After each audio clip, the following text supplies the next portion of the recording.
আমার বাড়িতে হামলা করেছে। কারা করেছে আমরা জানি না, কিন্তু 10-12 জন লোক, এবং তার মধ্যে মনে হয় বেশি বাচ্চা ছিল, ঢিল ছুঁড়েছে, গাড়ি ভেঙেছে।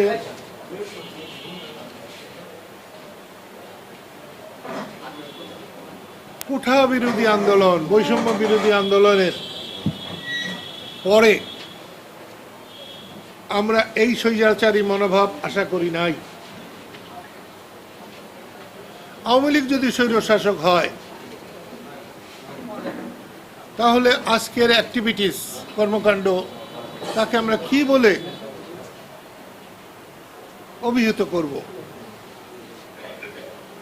শেখ হাসিনার সঙ্গে আমার দীর্ঘ 26 বছর আমরা নতুন দল করেছি, রাত দিন সংগ্রাম করেছি।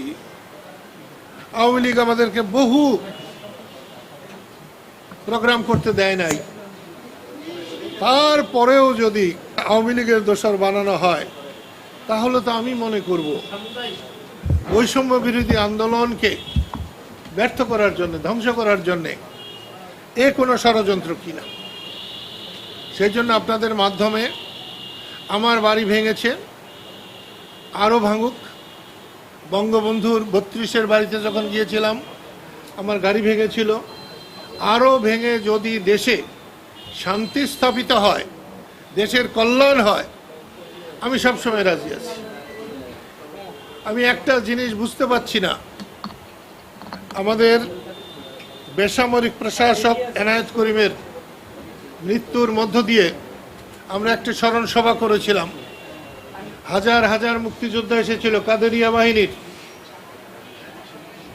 তাদের সকলের পরামর্শে কাদেরিয়া বাহিনীকে আমরা সুসংগঠিত করার জন্য একটা প্রয়াস নিয়েছি। সেই প্রয়াসে 30শে আগস্ট ভুয়াপুর গিয়েছিলাম।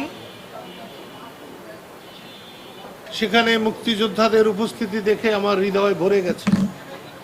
এখন আমার যাওয়ার পালা, সম্মানের সাথে যেতে চাই। সেই মিটিংয়ের পরে দেখলাম কেউ কেউ স্লোগান দিয়েছে, জয় বাংলা হবে না, জয় বাংলা থাকবে না, দালালরা হুঁশিয়ার। তো দালালদের হুঁশিয়ার বললে আমাদের কিছু যায় আসে না। আমরা জীবনে দালাল ছিলাম না, দালালি করিও নাই, দালালের হুঁশিয়ারিতে আমাদের কিছু যায় আসে না। কিন্তু জয় বাংলা চলবে না বা থাকবে না, তাহলে হোক। জয় বাংলা থাকে কি না থাকে, দেশের মানুষ সেটাকে বিচার করবেন। আমার কাছে মনে হয় দেশটাকে অস্থিতিশীল করার জন্যে জাতীয় আন্তর্জাতিক ষড়যন্ত্রকারীরা সুযোগ খুঁজছে, এবং সেই সুযোগ অন্তর্বর্তীকালীন সরকার দিচ্ছে কিনা আমি ঠিক বলতে পারবো না। তবে এই সমস্ত আমার মতো মানুষের, যাকে রাষ্ট্র সর্বোচ্চ বীরত্বসূচক খেতাব দিয়েছে, একমাত্র বাঙালি, তার বাড়ি যদি নিরাপদ না থাকে, আমার সাধারণ গরিব দুঃখী মানুষের বাড়ি নিরাপদ কেমনে হবে? কদিন আগে একটা 71 মঞ্চ 71-এ টাঙ্গাইলের নেতা, আমাদের নেতা, আমার বড় ভাই আলোচক হিসাবে গিয়েছিলেন। তাদের সব আলোচককে গ্রেপ্তার করেছে। যারা শ্রোতা গিয়েছিলেন তাদেরকে গ্রেপ্তার করেছে। কিন্তু যারা মব সৃষ্টি করেছে, যারা ওখানে বাধা দিয়েছে, তাদেরকে কিচ্ছু বলা হয় নাই। এটা একটা ন্যায় নীতির ব্যত্যয়, আইনের ব্যত্যয়। এখান থেকে আমি এই সরকারকে সরে আসতে বলবো, এবং আমার বাড়ির উপরে হামলার মধ্য দিয়েই এই হামলা, চোরাগুপ্তা হামলা, এটা বন্ধ করা হোক। এইটা সরকারের কাছে আমার নিবেদন, এবং দেশবাসীর কাছে আমার নিবেদন যে আপনারা জাগ্রত হন, রুখে দাঁড়ান।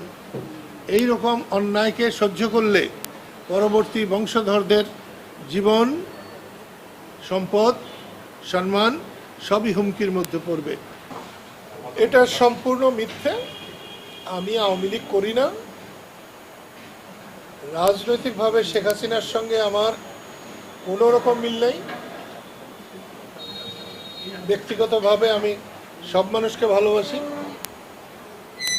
উনি বঙ্গবন্ধু শেখ মুজিবের রক্ত আমি সব থেকে বেশি শ্রদ্ধা করি। তার জীবন, মান, সম্মান এগুলো আরেকজন নাগরিক হিসেবে যেভাবে আমি গণ্য করব, এটা তার ক্ষেত্রে করব। আমি বঙ্গবন্ধুর সৈনিক, আমি মুক্তিযোদ্ধা। আমি মুক্তিযুদ্ধকে সম্মানিত করতে চাই, বঙ্গবন্ধুকে সম্মানিত করতে চাই এবং স্বাধীনতাকে নিরাপদ করতে চাই, দেশবাসীকে নিরাপদ করতে চাই।